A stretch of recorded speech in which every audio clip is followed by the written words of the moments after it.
民间流传着一种中医秘术，说是只要用了这种秘术，什么抑郁症、精神分裂一治就好，而且永不复发。这种秘术就是民间神秘的鬼门13针，治人又治鬼。今天就讲讲关于鬼门13针的故事。如果您喜欢这类故事，就动动手指点个赞吧。在现实生活中，有人会患上一种无名之病，病症可谓千奇百怪，无奇不有，可到医院都查不出任何病症异常，医生束手无策，甚至有个别人会被当作精神病来治疗。其实，这就是人们常说的邪病。坐在我师傅对面的是一对年轻夫妇，30多岁左右，丈夫英俊挺拔，眉清目秀，妻子容貌端庄，一头秀发，打扮得体，看上去也是受到过良好的教育。来求医的主要目的是那位年轻的少妇，近半年来一直腰酸背痛，有时还神情恍惚，有一次还竟然直直地走到车水马龙的马路中央，已根本不管红绿灯。夫妻俩两人一直为这件事烦恼，求医问药近大半年毫无起色。后来在一个民间中医那里看了以后，觉得这是有点邪门，就推荐他们到我师傅那里来看看。师傅虽说看上去有50多岁，可早已经70多了，一张国字脸，浓眉大眼，花白头发，看上去非常平易近人，谈吐文雅，既博学多才，又风趣幽默，让人一见面就觉得很和蔼可亲。师傅20多岁时，因为一场大病被镇上的老中医妙手回春调理好了，从此就非常认可中医，并拜这位救命恩人为师。而这位中医大有来头，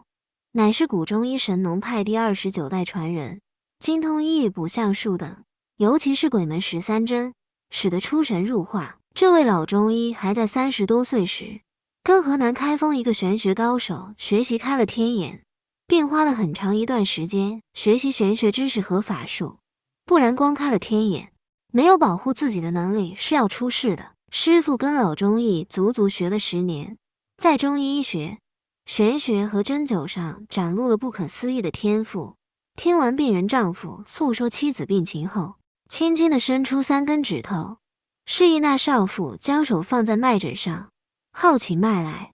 号完左手，又号右手，又看了看舌苔和舌根，神情逐渐凝重起来，然后很同情地叹了一口气，接着又轻声细语地问诊，问起他们是不是之前有过流产史。那对夫妻相视一眼，同时点了一下头。师傅无奈地说，之前被你们流产的那个胎儿成为了阴灵，被你们流产了以后，阴间去不了，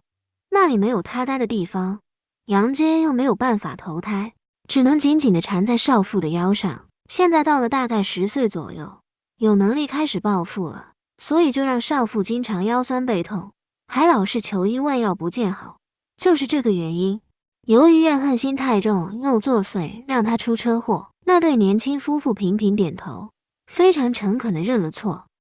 师傅看事已至此，也只能出手了，默默地拿出银针盒，用上了轻易不使的鬼门13针。鬼门13针相传是中医针灸中最为神秘的一门秘术，一般的针灸都是用来治人，但它却是用来治鬼的。当然，像这样玄之又玄的东西，在我们看来，第一感觉就是骗人的，所以很多人认为鬼门13针不是医学，而是迷信。鬼门13针是针灸学中的一种特殊治疗方法，是中医针灸中神奇所在，专治百邪癫狂。从现代医学讲，就是抑郁症、强迫症、精神分裂症等精神疾病。鬼门13针由战国扁鹊所创，鬼门13针是由中医针刺篇中的鬼风、鬼宫、鬼哭、鬼垒、鬼路、鬼市、鬼堂、鬼枕、鬼心、鬼腿、鬼性、鬼淫、鬼藏、鬼沉等13鬼穴中选其对癫、狂、痫等精神疾病。孙思邈所著《备急千金药方》卷14疯癫第5记载，扁鹊曰：百邪所病者，针有13穴也。凡针之体，先从鬼宫起，次针鬼性，便治鬼垒，又治鬼心，未必须并针，只5、6穴即可知矣。1针人中2少商，3针隐白4灵梁，5针深脉6风府，7针夹彻8沉江，9针劳宫10上心，11曲池火针强，12会阴不用莽，13舌底在中央。如果非要用到第13针，那这件事情非常棘手，施针者尽量不会搞得鱼死网破。一般而言，师傅非常擅长一边扎针，一边跟灵体做心理疏导沟通工作，绝不扎满13针，一般到第7针就不往下扎了。中医里有情志调理这门学科，心理学的鼻祖，主要就是疏导和引导，让事情大事化小，小事化了。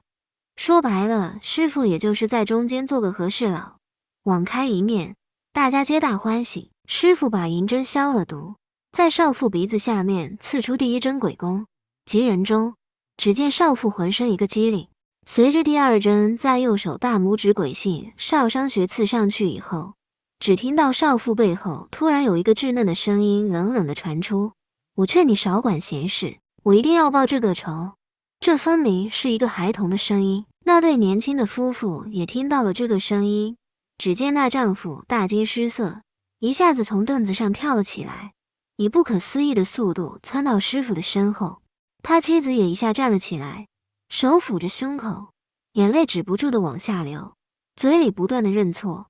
师傅在一旁马上温言软语和英灵对上话，并且告诉英灵，人家已经认识到错误了，并且通过自己指导将帮助他早日重新投胎，还会为他念81遍的藏经，并且会在市区最大的寺庙里为他设灵牌。那个英灵也许受了很大委屈，还在那里不依不饶。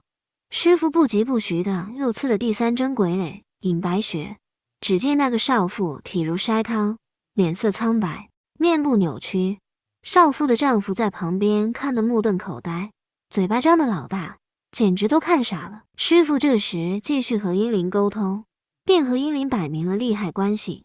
如果继续胡闹下去，将两败俱伤。英灵看到自己没有任何胜算，现在还能通过夫妇2人念的藏经帮助自己马上能重新投胎，心里的怨气逐渐平息了下来，双方也友好的达成了协议。师傅看事情圆满，有了满意的结果，也顺水推舟的把针起了出来。等那对夫妻心情平静下来以后，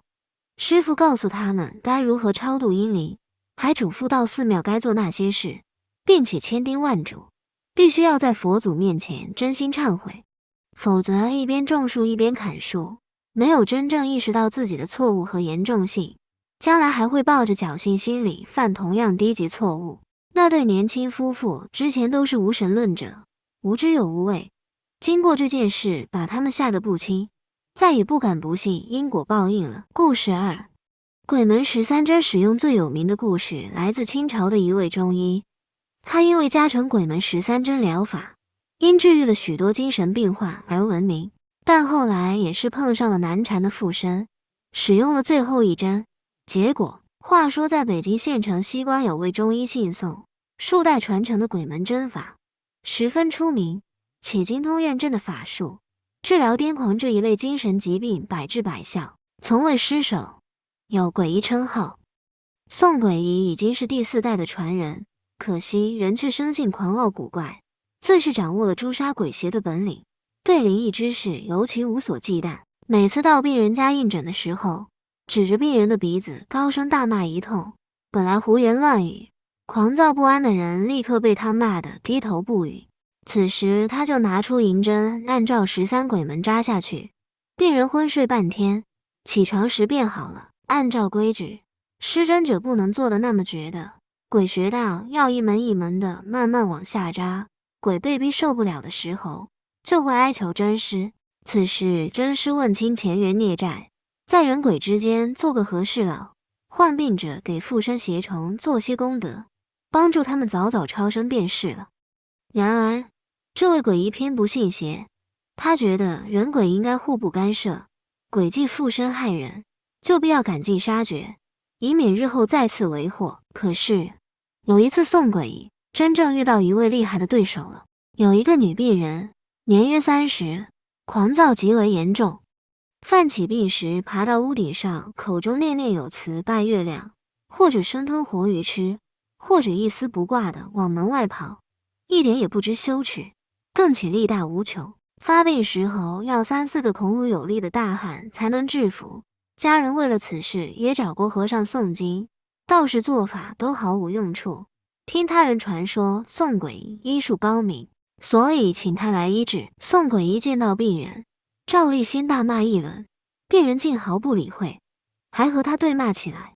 宋鬼医只得让壮丁将病人按压住，然后强行刺针。每刺进一针，病人都撕心裂肺的高声喊叫，随后就笑骂他。到第13门鬼风穴时，那个附身的东西语气怨毒的大声道：“你今天非要置我于不归路上，坏我道行，我不会放过你的。我诅咒以后你的子孙中，每代必出一个痴呆疯癫的人。”鬼医嘿嘿冷笑一声，并不以为是，朝女病人的舌尖一针刺下去，将那个东西了断了。当时姓宋的妻子已经怀有身孕，半年之后产下胎儿，一切平安无恙。他还向人讪笑那只附身鬼太自作自狂了。2年之后，他又得一女，满心欢喜有一子一女，对时完美。谁知5岁后发现是痴呆疯癫，多方名医诊断是内因所致，久治不效，其后所生儿女却无恙。但是果真到了宋家的第5代、第6代，家族中总会出现一个吃疯的人，不知是那恶毒的诅咒延续，亦或是巧合了。此影片仅限于居家养生参考，不能代替医生诊断及治疗。关注简单生活，把健康养生分享给您的家人和朋友。订阅本频道并打开小铃铛，以便及时收到最新的养生妙招。